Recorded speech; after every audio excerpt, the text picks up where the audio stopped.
Nay, ano ba? Hindi po ba talaga kayo titigil sa mga pinaggagawa ninyo?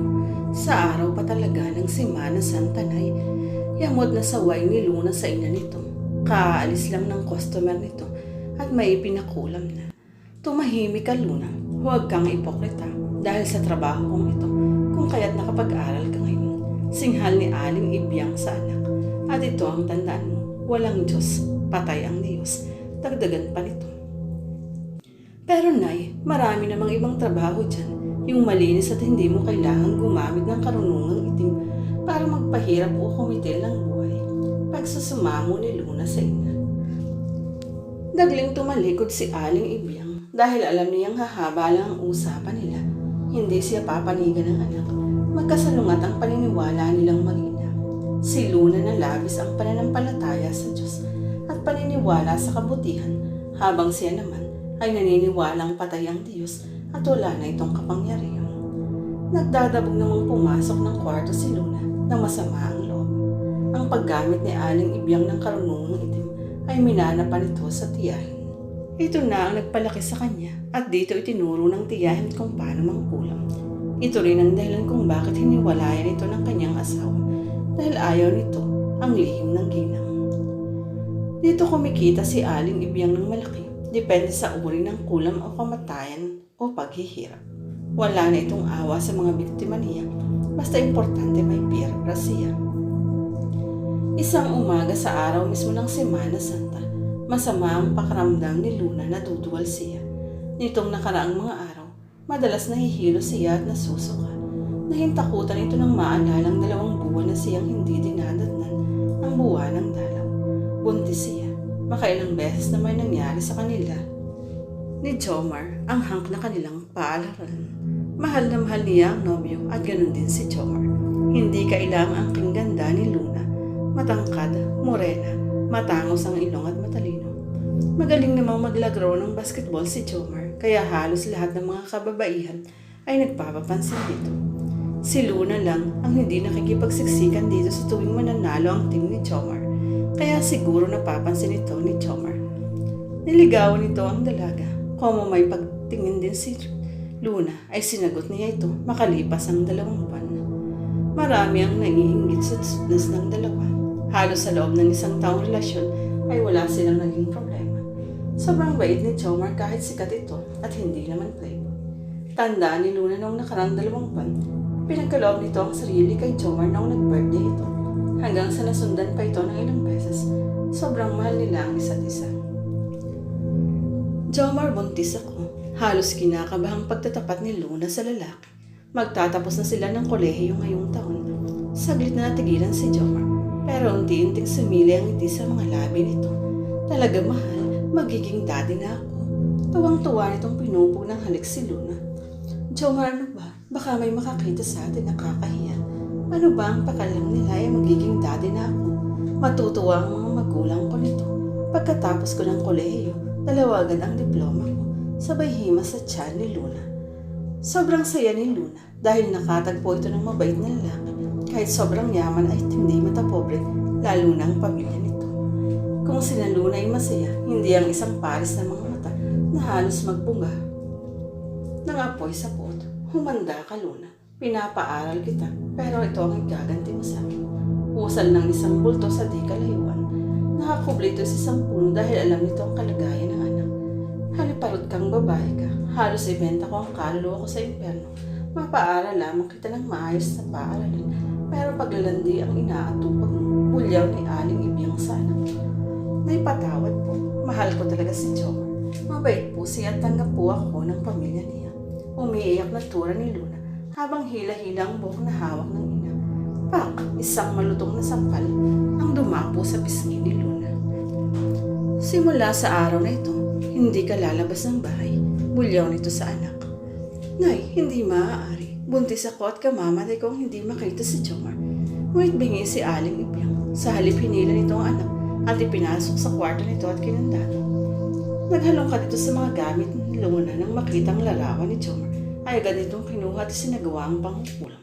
Halos maubos ng lakas ni Luna sa pagkalambag ng pintuan at pagmamakaawa sa ina, ngunit hindi ito pinapansin ng ina. Ang bintana nito ay nakalak din sa labas kaya hindi niya ito mabuksan.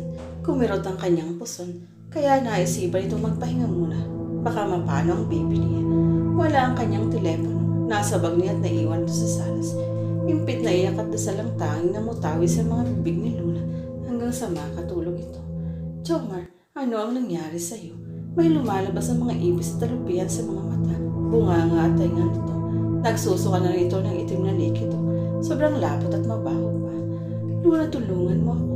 Hindi ko na kaya. Maawa ka. Mahal ko kayo ni baby. Halos mapugto ang hininga nito sa tuwing magsusuka at pag lumalabas ang mga insekto. Jomar, lumaban ka para sa magiging anak natin. Para mo ng awa. Dahil tama na po ang huling tugon ni Jomar bago ito hinimatay. Napabalikwas ang bangon si Luna, ang sama ng kanyang panaginip. Agad siyang bumangon at sinubukang buksan ang pintuan. Hindi ito nakalak. Dali-dali siyang pumunta sa banyo at naligo. Pagbalik nito nakita nito ang ina. May sumilay ng ngiti sa mga labi ito. Makahulog ang ngiti. Ano ang ginawa niyo kay Jomar? Inalis ko sa landas sa mga humaharap. Wala kayong puso, inay. Sana hindi na lang kayo naging ina ko. Wala kang kasing sama. Wala siyang kasalanan sa inyo. Pasigaw nitong asiksais na. Hahaha, yan din ang sabi ng mga totoo mong magulang bago ko sila pinaslang. Oo, tama ka. Hindi ako ang tunay mong ina. Anak ka ng matalik kong kaibigan at mga aagaw. Handa akong maging alipin ito at maging sunod-sunuran sa lahat nitong gusto. Layuan lamang nito ang nobyo ko. Isinakripisyo ko lahat pati natitirang respeto ko sa sarili ko. Pero hudas talaga ang nanay mo. Ang masaklap, nagpabuntis pa talaga sa nobyo ko. Kaya nagpakalayo-layo ako. Baon ng itinulong karunungang itim ng tiyahin ko. Matapos kaniyang isinilang, naningil na ako. Wala isa sa inyong lahi ang pwedeng makadama ng ligaya. Wala, at walang pumang sa akin ang salitang pagpapatawad. Halos lumambot ang mga tuhod ni Luna sa mga revelasyon ng kinikilalang ina. Walang pagsidla ng sakit ang kanyang nararamdaman. Tigib ng luha ang kanyang mga mata. Diyos ko, ang tanging naisigaw ni Luna habang parang nauupos na kandila. Lumabas si Aling Ibyang nang may tumawag dito. Hindi nag-aksaya ng panahon si Luna. Pinasok nito ang silid ng ina-inahan kung saan ginagawa ang ritual. Nakita nito ang larawan ni Jomar na may mga tusok-tusok ng karayom. Tinanggal niya ito sa halip pinalit ang larawan ni Aling Ibyang na nakita nito sa isang picture din.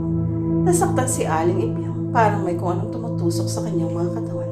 Iniwan ito ang kausap dahil tumitindi ang pananakit na iniinda nito.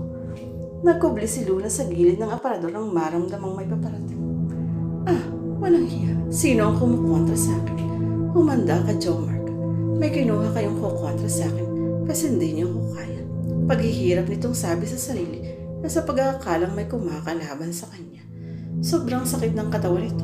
Halos paluhod nitong kinapaang manika kaya hindi nito nakita na ang larawan ay siya. Tinutusok nito ang dalawang karayom at napasigaw ito sa sobrang sakit ng kanyang mga tainga at ulo. Matindi ang kalaban ko, pues ito ang sayo.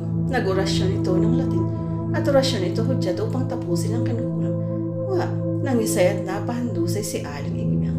Agad namang binuksan ni Luna ang ilaw at kahit paano naawa siya sa kinikilalang ina. Alam mo na, pinalitan ko ang larawan ni Jomar ng larawan mo. Wala kayong karapatang kitilin ng buhay ng kaisa-isang taong nagpapaligaya sa akin. Dahil simula pagkabata ko, hindi ko man lang nararamdaman na minahal niyo ako. Yun pala. Ampun lang ako. Hindi niyo ako tunay na anak. Ang sama-sama niyo. Hindi kayo marunong magpatawad, hagulhol ni Luna. Itinaas ni Aling Ibyang ang kamay nito at sa paghihingalong boses ay nag-iwika ito ng patawarin mo ako. Hindi ganun kadali, inay, pero sa paglipas ng panahon, siguro unting-unting mapapatawad kita. Sana'y mapatawad ka ng mga taong kinitilan mo ng buhay. Wika ni Luna sa pagitan ng mga hikbi nito. Unti-unting sumarado ang mga mata ni Aling Ibyang at sumili ang ngiti at sa gilid ng mga mata nito ay may nabuong budil ng luha. Nahintakutan si Luna nang makita nitong may lumalabas na puting usok. Pormang tao sa suot na kwintas ni Aling Ibyang. Dito niya pala kinukulong ang mga naging biktima ng kanyang kulong. Paalam, Inay Ibyang, naway makamtan mo ang kapatawaran at kapayapaan. Unti-unting naging abo ang katawan ni Aling Ibyang. Nahintakutan si Luna nang makita ang itim na hugis tao ay agad pumasok sa kwintas. Pinulot niya ito at agad dinala sa simbahan. Isang malakas na atungal na nasasaktan ang kanilang narinig nang mawisika ng pare ng Agua Bendita ang kwintas. Marahil ito ang bertud ng karunungang itim. Nawasak na dahil sinunog ito kasama ng mga iba pang gamit sa pangkukulang ni Aling Bibiang. Sa ospital kung saan dinala si Jomar ay himalang gumaling agad ito. Parang walang nangyari. Dinalaw ito ni Luna at doon ay pinagtapat ang lahat. Nang lubusang gumaling si Jomar ay dinalaw nilang puntod ng magulang ni Luna. Nakalibing ito sa kabilang bayan pa. Sa tulong na rin ng mga magulang ni Jomar ay natunton at nalaman nilang lahat-lahat tungkol sa pagkatao ni Luna. Tugma sa isiniwalat ni Aling Ibiang. Nakapagtapos ng pag-aaral ang dalawa at isinilang ni Luna ang isang cute at malusog na baby boy.